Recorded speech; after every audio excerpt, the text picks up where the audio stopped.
ಇನ್ನು ದರ್ಶನ್ ಸೇರಿದಂತೆ 4 ಪೊಲೀಸರು ಕಸ್ಟಡಿಗೆ ಪಡೆದುಕೊಂಡಿದ್ದಾರೆ. ತನಿಖೆ ಮುಗಿದ್ರೆ ಜೈಲಿಗೆ ಕಳಿಸ್ತಾರೆ ಅಂತ ಗೃಹ ಸಚಿವ ಡಾಕ್ಟರ್ ಜಿ ಪರಮೇಶ್ವರ್ ಅವರು ಪ್ರತಿಕ್ರಿಯೆ ಕೊಟ್ಟಿದ್ದಾರೆ.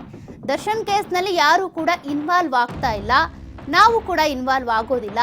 ಬಿಜೆಪಿ ಶಾಸಕರ ಸಂಬಂಧಿನೂ ಈ ಕೇಸ್ನಲ್ಲಿ ಇದ್ದಾರಂತೆ. ನಮ್ಮ ಪಕ್ಷದವರು ಇದ್ರೂ ಕೂಡ ತಪ್ಪಿತಸ್ಥರೇ ಅಲ್ವಾ, ತಪ್ಪು ಮಾಡಿದವ್ರಿಗೆ ಶಿಕ್ಷೆ ಆಗೇ ಆಗುತ್ತೆ. ಹಾಗಾಗಿ ನಾವ್ಯಾರು ಕೂಡ ಈ ಕೇಸ್ನಲ್ಲಿ ಇನ್ವಾಲ್ವ್ ಆಗಲ್ಲ ಅಂತ ಪರಮೇಶ್ವರ್ ಅವರು ಪ್ರತಿಕ್ರಿಯೆ ಕೊಟ್ಟಿದ್ದಾರೆ. ಯಾರು ಅದರ ಬಗ್ಗೆ ಎಕ್ಸೆಪ್ಟ್ ನಮ್ಮ ಆಫೀಸರ್ಸ್ ಬ್ರೀಫಿಂಗಿಗೆ ಹೋಗೋದು ಬಿಟ್ಟರೆ ಬೇರೆ ಯಾರು ಆ ವಿಚಾರದಲ್ಲಿ ಇಂಟರ್ಫಿಯರ್ ಆಗಿಲ್ಲ ನನಗೆ ಗೊತ್ತಿದ್ದಾಗೆ. ಅದು ಅವಶ್ಯಕತೆಯೂ ಇಲ್ಲ ಯಾರಿಗೂ. ಯಾರನ್ನು ನಾನಾಗಲಿ ಮುಖ್ಯಮಂತ್ರಿಗಳಾಗಲಿ ಯಾರನ್ನು ಕೂಡ ಈ ವಿಷಯದಲ್ಲಿ ನಾವು ಎಂಟರ್ಟೈನ್ ಮಾಡಿಲ್ಲ. ನಮ್ಮ ಹತ್ರ ಯಾರೂ ಬಂದಿಲ್ಲ ಕೂಡ, ನನ್ನ ಹತ್ರ ಅಂತೂ ಯಾರೂ ಬಂದೇ ಇಲ್ಲ. ಈಗ ದರ್ಶನ್ ಅವರನ್ನು ಮತ್ತು ಇನ್ನೂ 4 ಜನರನ್ನು ಕಸ್ಟಡಿಗೆ ಇನ್ನೂ 1 ವಾರ ಕೊಡಿ ಅಂತ ಕೇಳಿದರು. ಅವರು 2 ದಿವಸ ಕೊಟ್ಟಿದ್ದಾರೆ.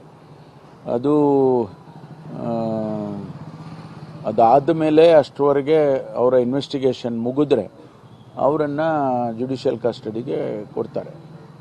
ಈಗ ಪೊಲೀಸ್ ಕಸ್ಟಡಿಗೆ 4 ಜನ, ಮಿಕ್ಕವ್ರನ್ನೆಲ್ಲ ಜುಡಿಷಿಯಲ್ ಕಸ್ಟಡಿನಲ್ಲಿ ಇದ್ದಾರೆ.